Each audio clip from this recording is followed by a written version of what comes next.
Skip it up and that up. Team Deathmatch. What's going on, ladies and gentlemen? This is Rich of Review Tech USA, and by George, your breasts are fabulous.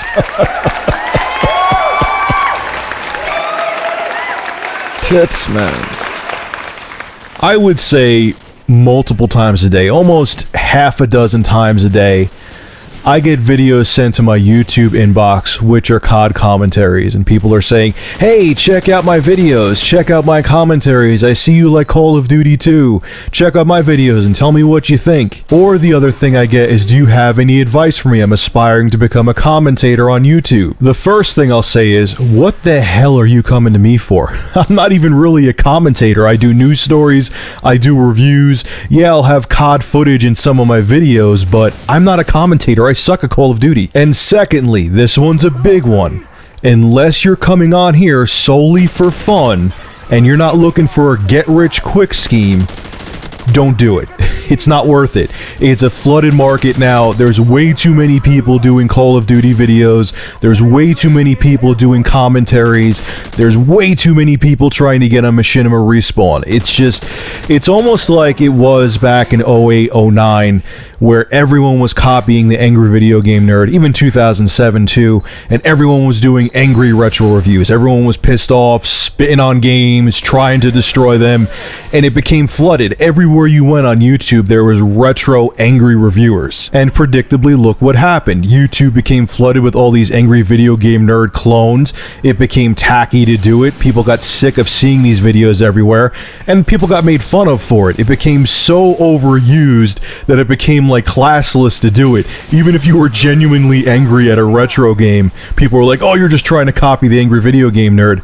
And it ended up collapsing. You don't really see those videos as much anymore. There's still people desperately trying to be the Angry Video Game Nerd, which 5 years after the fact is kind of sad. But what happened with the whole AVGN craze a couple years back is now happening with COD commentaries. People see commentators like Chris Smoove, Sandy Ravage, Only Use Me Blade, so on and so forth, and they try to become them. You know, they make their own channels and they solely dedicate them to COD. And honestly, you could tell when people don't enjoy what they're doing.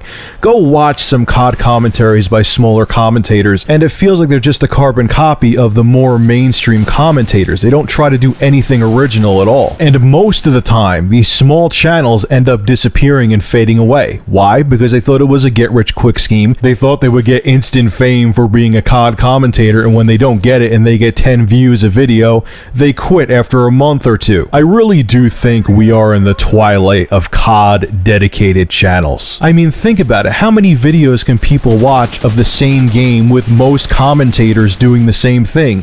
Like, think about a TV show. Even if a TV show is great, like, I really enjoy House. Sadly, it's being canceled, but I do enjoy it. Imagine if every single TV station tried to emulate and copy House almost to a T.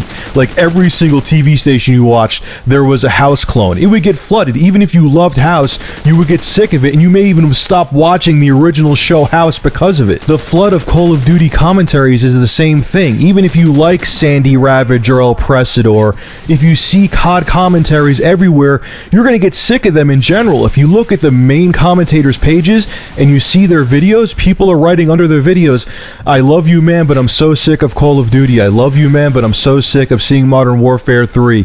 Please stop. I mean, even big-time commentators like Only Use Me Blade admit, like he says all the time, I'm thankful that this happened to me. I'm thankful that I make my living doing commentaries, but it is a dream, and one day it will end. He says it all the time in his videos. If you guys watch him, you know I'm telling the truth. Unfortunately, this is how human nature is. When something becomes popular, everyone else tries to jump on the bandwagon, and it gets so saturated in the market that it just ends up collapsing because people get sick of it. It happens with music. It happens with certain kinds of movies. It happens with everything. Something becomes in vogue, everyone tries to jump on it and get a piece of the pie, and because so many people are doing the same thing, it gets tiring, it gets old very quick, and it ends up fading away. You see it with pop music especially all the time. So to all the people asking me for advice, which, like I said in the beginning of the video, I don't know why you're asking me out of all the people you could ask, don't start doing commentaries thinking that you're going to become a partner, that you're going to get on machinima, that you're going to make a ton of money. If you want to do it for fun, great. But honestly, I think the whole COD dedicated commentary channels, they're in their twilight. A lot of other people agree. I think the time for COD commentary channels has come and gone, and we're going to start seeing them fade away, minus the big channels that are on YouTube. So what's your take on this? Do you think the COD commentary community is fading away? Do you enjoy watching COD commentaries? Or do you totally disagree with me and think Call of Duty commentaries will keep going strong? Make sure to rate, comment, favorite, and subscribe, and as always, thank you for supporting Review Tech USA.